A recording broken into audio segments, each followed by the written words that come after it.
Okay, in this video I'd like to cover the kick drum voice.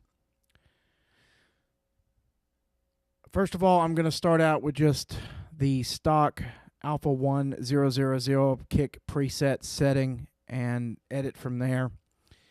This is an incredibly deep instrument, so each voice has an unbelievable amount of parameters to edit, and so there's no way for me to demonstrate everything this thing can do as far as each voice, but I'm going to try to at least give us a pretty thorough idea of what it sounds like.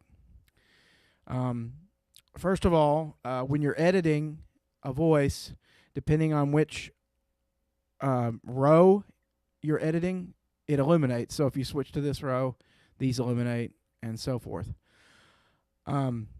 When a given row is illuminated, these labels on the top correspond to the parameters being displayed. So, tune, pitch, decay, harmonic. Some of the instruments, or some of the voices on this instrument, have a second page of parameters. That's not the case for these two voices here, kick drum and end-brain. They're pure analog voices, not sample-based. When we move along to these other sample-based voices in another video, I'll show the other page of parameters. When you go to the second page, the LED changes to orange, from green to orange, to indicate that you're on that second page. But again, that's not anything we need to worry about on the kick. So I'm just going to start. I'm going to edit one parameter at a time, maybe do a little explaining of things from the manual, because some of these parameters aren't quite what I would think they would be in normal synthesis or just general music terminology. Things like pitch and tune, I mean, those are not really defined like I would define them in classical music training. But at any rate, I may bring the volume down and do some quotations from the manual just to clarify. First parameter is tune, which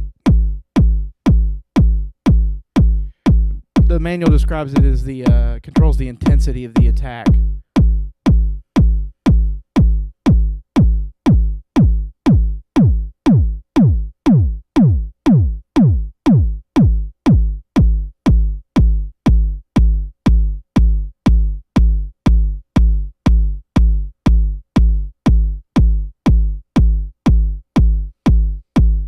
Next parameter is pitch,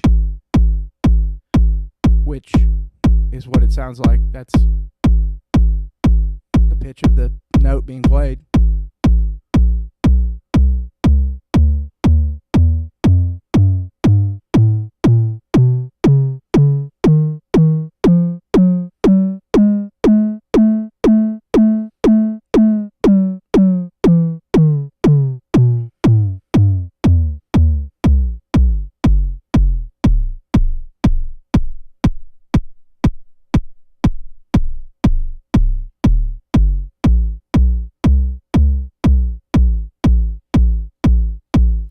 Next was decay.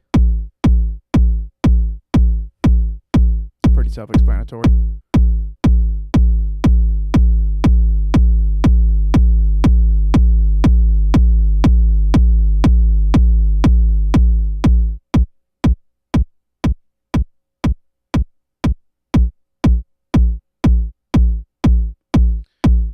Next parameter is harmonics. Controls the harmonics of the VCO.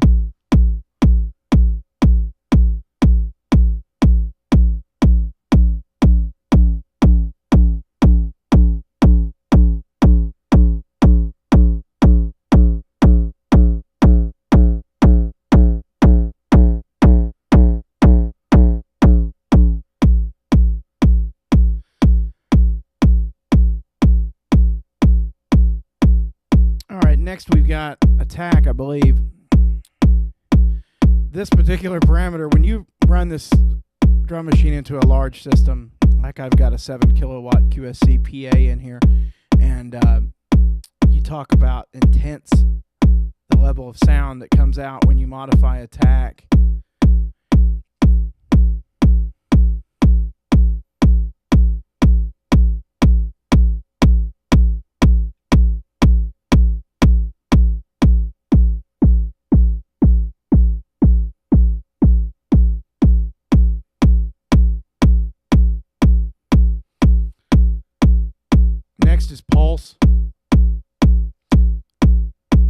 since I really don't know how to explain this, I'll just read what the manual says. Change of the pure pulse part of the attack. Pulse is a clicking, pulse-shaped waveform at the start of the kick drum, which goes to the VCA. The sound of the pulse is strongly affected by the gate time, which determines the energy of the pulse and therefore the frequency spectrum of the first attack. Trying to see where gate is at so we can play with that in conjunction. A lot of these parameters obviously are heavily influenced by one another, and the simplistic nature of me running through these parameters isn't going to do it much justice. But hopefully when I get to the next part of this video, we'll still get a big demonstration of that counterplay between parameters. So we'll move gate a little bit here.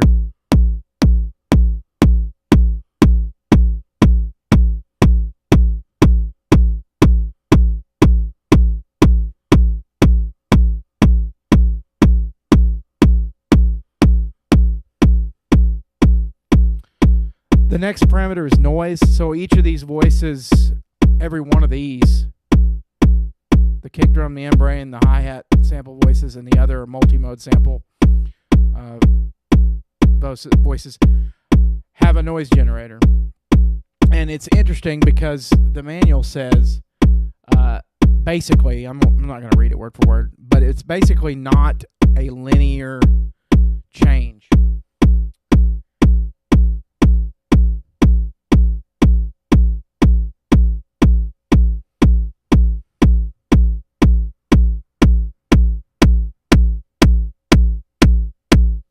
Actually, scratch what I just said. I think that's incorrect, but we'll get to that, what I'm talking about, in a second. It's actually metal noise is what I'm referring to, not noise. So, yeah. Then you got EQ, which is just high and low frequency. It's like a tone knob on a radio.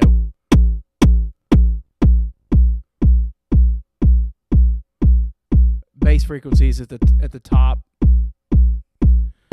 and treble brighter at the bottom.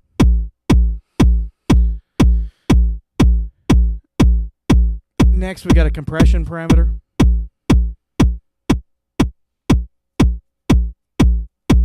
Okay, and this is the one I was talking about here. This is metal noise, and I will read this out of the manual. So the kick drum has its own noise generator. The parameter changes the noise to a metallic noise, which consists of periodic asynchronous bit patterns. With 000, which is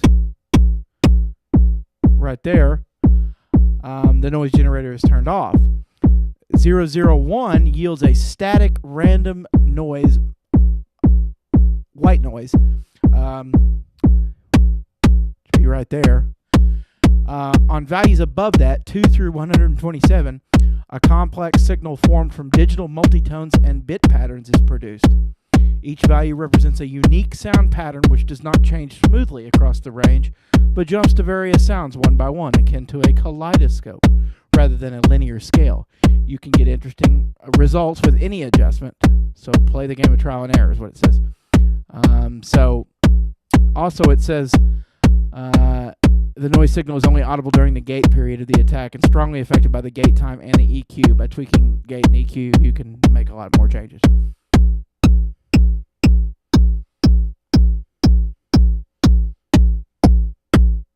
So you can hear it just, it's not linear by any stretch.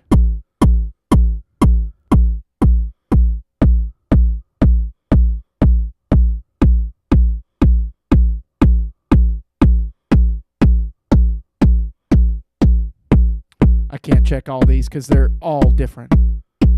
Like every increment. Just pick some at random.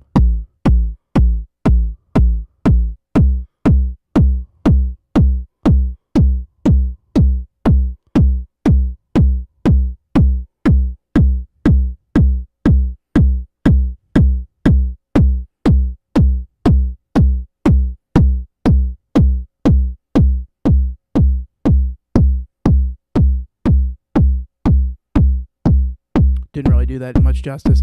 The next set of parameters is LFO waveform. I believe there's 64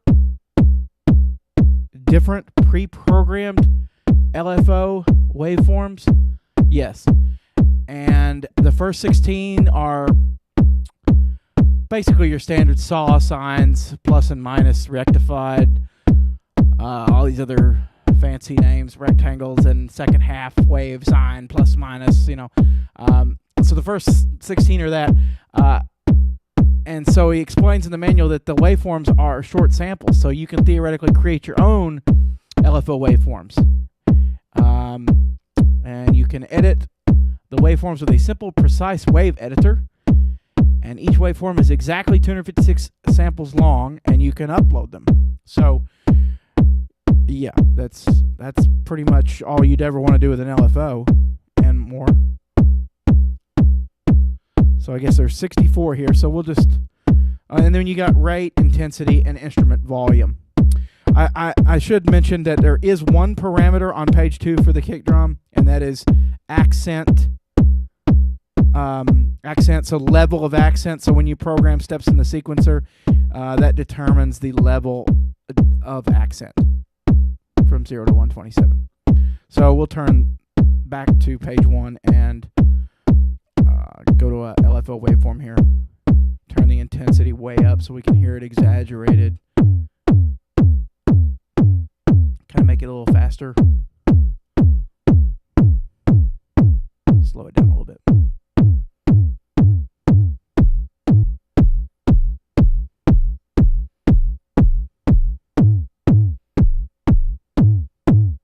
I'm not going to go through 64 of them. I think you get the idea. It's an LFO.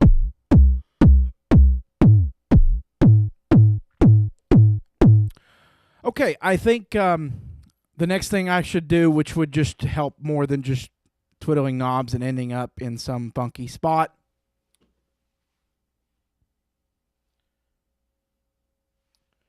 would be to just play some of the factory kit kicks so that you can hear them isolated and judge for yourself.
Thanks, guys.